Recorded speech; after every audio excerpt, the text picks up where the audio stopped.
আমরা ঢাকা মহানগর দক্ষিণ বিএনপি, আমি এবং আমার সদস্য সচিব তানভীর আহমেদ রবিন, আমরা এবং আমাদের ঢাকা মহানগর দক্ষিণ বিএনপির সিনিয়র নেতৃবৃন্দ, আমরা এসেছি আমাদের প্রিয় নেত্রী, গণতন্ত্রের মা, সাবেক প্রধানমন্ত্রী মরহুমা বেগম খালেদা জিয়ার রুহের মাগফিরাত কামনায় আমরা ওনার মাজারে এসেছি কবর জিয়ারত করতে।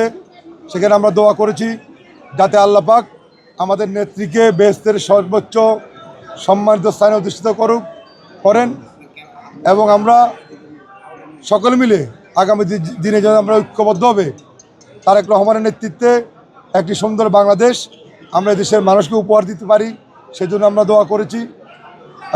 আমি দেশনেত্রী বেগম খালেদা জিয়ার প্রতিনিধি হিসাবে আমি ফেনী এক, সেখানে আমি নেত্রীর অনুপস্থিতিতে সেখানে আমাকে দল থেকে মনোনয়ন দেওয়া হয়েছে। আমার সেই ফেনী একের মানুষ এখানে এসেছেন, বেগম খালেদা জিয়ার জন্য দোয়া করেছেন। পাশাপাশি আমাদের সদস্য সচিব তানভীর আহমেদ রবিন ঢাকা 4 থেকে তাকে দল থেকে মনোনয়ন দেওয়া হয়েছে। আমরা দুজনে একসঙ্গে এসে আসলে আমরা ওনাদের জন্য দোয়া করতে এসেছি, দেশবাসীর কাছে আমরা দোয়া চাইতে এসেছি এবং সকল কাছে অনুরোধ করব শহীদ জিয়ার যে আদর্শ, বেগম খালেদা জিয়ার যে অসমাপ্ত কাজগুলা যাতে আমরা আগামী দিনে তারেক রহমানের নেতৃত্বে সুন্দরভাবে সমাপ্ত করতে পারি, সেজন্য আমরা দোয়া চাই, সকলের সহযোগিতা চাই।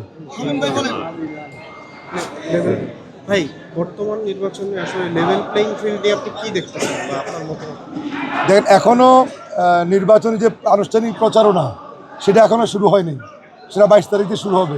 22 তারিখ আসলে যখন আমরা কাজ করতে যাব, যদি আমরা সব জায়গায় একটি সুন্দর পরিবেশ দেখি, অবশ্যই সেটাকে আমরা ধন্যবাদ জানাবো। আমরা চাই একটি লেভেল প্লেইং ফিল্ড হোক, আমরা যারা প্রার্থী আছি যে দলেরই হোক, আমরা যার ভোট সে যাবো, নির্বাচন একটি সুন্দরভাবে হবে। মানুষ 16 বছর ভোট দিতে পারে না, এখন 16 বছর পরে মানুষ তার গণতান্ত্রিক অধিকার প্রয়োগ করবে। একটি ভালো নির্বাচন চাই, সেই জয়ের নির্বাচনের মাধ্যমে আমরা আশা করি ইনশাল্লাহ শহীদ জিয়ার দল, বেগম খালেদা জিয়ার দল এবং তারেক রহমান নেতৃত্বে যে দল বিএনপি, ইনশাল্লাহ আগামী দিনে রাষ্ট্রীয় ক্ষমতা যাবে। আমরা জনগণের পাশে থেকে জনগণের উন্নয়ন কর্মকাণ্ডগুলো ইনশাল্লাহ আমরা সুন্দরভাবে করব।